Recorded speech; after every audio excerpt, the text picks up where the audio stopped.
बोलिया बोलू बनी जाके ससुराल मधुर बोलिया बोलू बनी जाके प्यार दूजा मम्मी के प्यार हो पापा के प्यार दूजा मम्मी के करार हो मधुर बोलिया बोलू बनी जाके ससुराल मधुर बोलिया बोलू बनी जाके ससुराल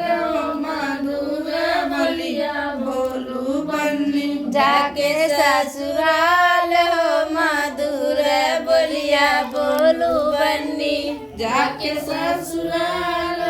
मधुर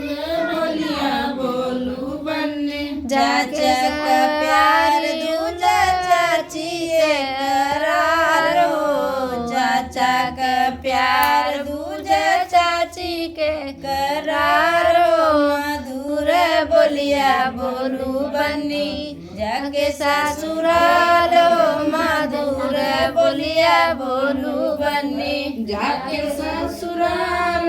मधुर बोलिया बोलू बनी जाके ससुराल हो मधुर बोलिया बोलू बनी जाके ससुराल मधुर बोलिया बोलू बनी भैया के प्यार दूजा भाभी के करार हो भैया के प्यार दूजा भाभी के करार हो मधुर बोलिया बोलू बनी